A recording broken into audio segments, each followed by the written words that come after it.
Shabbat Shalom. My name is Julie Krozkin. And my name is Dylan Weinstein.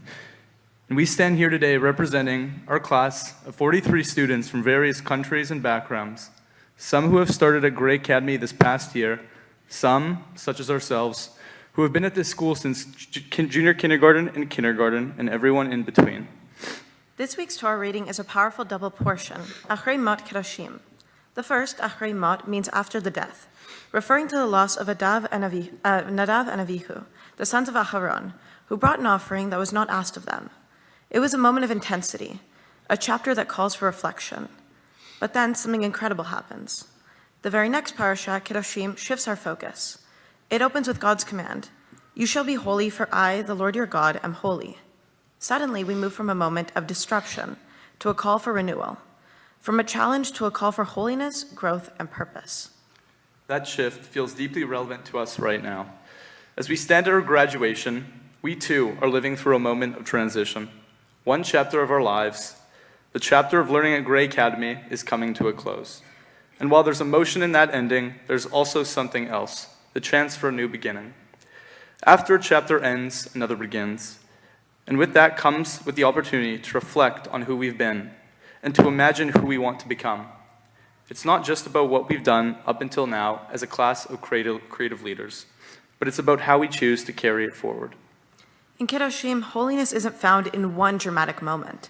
It's found in the ways we live our lives every day. The Torah gives us 613 mitzvot, divine commandments, many of which we've learned, practiced, and witnessed at Grey Academy.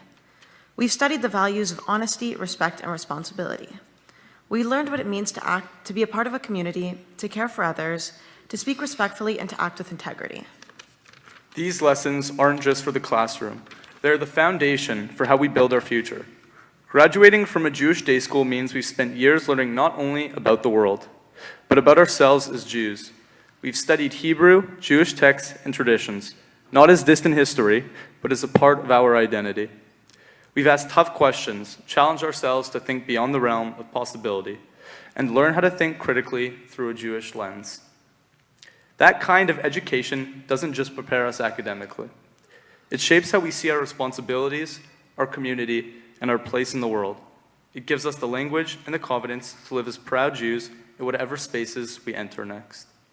With more political and social division in the world than ever before, it's important to remember that our Jewish identity is something we all share, a core part of who we are that connects us beyond difference in opinion, background, or belief. At a time when it's easy to feel pulled apart, our shared history, traditions, and values remind us that we are a part of something bigger. Being Jewish isn't just about what we believe. It's about being able to show up for each other, how we lead with empathy, and how we stay rooted in a sense of purpose. That identity is not just personal, it's collective. It's what gives us strength, especially when the world around us feels uncertain. There's one mitzvah in Kedoshim that stands out above all. Ve'achavta l'recha k'mocha. Love your fellow as yourself. Rabbi Akiva called it the great principle of the Torah. Hillel said it's the entire Torah and the rest is just commentary. But how do we live that out? It starts with recognizing the people who've brought us to this moment. Our parents, our teachers, our mentors. Kibud Aveim, the mitzvah to honor our parents, is in this very parsha. They've given us not just rules, but values, real-life mitzvot to live by. They've supported us, challenged us, and believed in us and who we could become. So today is also about gratitude for those who've helped us grow. And now, the Torah is telling us, you have the tools, you've been given the map. Now, find your way and live it. We have the basis, the commandments, the mitzvot, the values to outline our lives. Now comes the challenge of applying them. In higher education, in work, in relationships, in the kind of people we choose to be when no one is watching. As we close this chapter and step into the next, let us remember this. Every ending is also a beginning. We don't just leave behind who we were. We carry our learning, our values, and our community with us. And at the same time, we get to reinvent ourselves, to write a new chapter of who we want to be. So we are going forward with purpose. We live in holiness in the way we treat others, the way we lead, the way we live.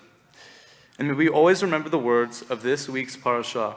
You shall be holy, for I, the Lord your God, am holy. Shabbat Shalom and Mazel Tov to the class of 2025.